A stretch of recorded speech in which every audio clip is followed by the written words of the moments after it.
Abafethu umuntu usefunda okuningi kakhulu. Yazi I remember angisazi ubani lo mbhali lo kade umuntu emfuna sanoma bekubeka incwadi noma bekuyi video yini yabo. La mjito ukhuluma ngokuthi yazi it's very hard if uzokhuluma nomuntu ukuthi how to be rich. Yabo. Uthi although abantu leso statement besebenzisa loosely but as soon as umuntu umtshena leyo nto kuvela ama resources ukuthi anginawo 1 2 no 3 yabo leyo nto le uthi lo mjita the easiest way to be rich is to train people how not to be poor. Sure. Yabo. Uthi is to train people how not to be poor. Uthi if ngazi ukuthi ngizofela kephi I won't go there. Yabo. If ngazi kahle ukuthi ngizofela lapha kuthiwa namhlanje uyazi ukuthi uzofela endaweni ukuthi uzoyi-avoid at all cost. Oh, that's powerful. Yabo. Leyo ndlela. Yabo.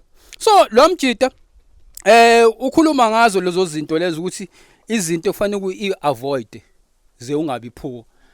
While usazama ukwenza lokho before you know it and then uba rich esidini while when you're trying to solve indaba yepoverty yabo because once wakhuluma ukuthi uzoba kanjani rich uzokwenza lento kade isho ulanga ukuthi manje uzogijimisa amathenda yabo usufuna ukuthi nokuthi because when you are trying to chase ukuthi ulento ube rich so iziningi izinto ezipowerful ayisho lamjida yabo but ngikhumbula istory sa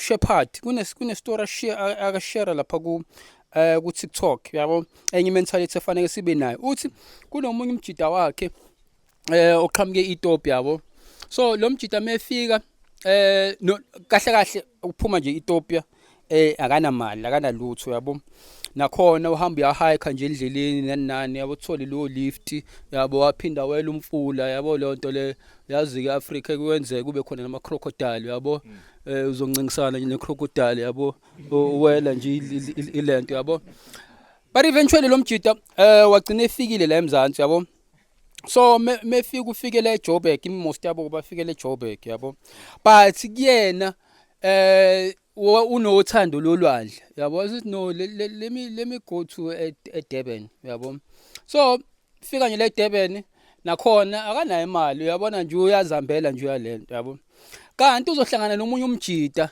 wase-Ethiopia kwayena yabo bakhuluma ilanguage eyi1 naye yabo cha umjida hayi thini wabuwe eEthiopia nathi hayi no ngwakhona kanje sithini ufunani wathi hayi no ngifuna umsebenzi kanje manje uzolala lapha anginayi plan yabo unani anginalutho yabo athi lo mjida yazi mfethu nami anginalutho but into enganginikeza yona ngakunikeza idrad yabo wamshanga lelo drad uthi mfethu yabona lelo drad lelo mfethu layishintsha leqeda mfethu impilo yakhe mfethu yazi uthi ngoba into ayenza wathatha lelo drad wahamba uthenga amaswidi wadayisa amaswidi kanjalo lokwenyuka aphindwa athenga nezinto zemoto yabona elento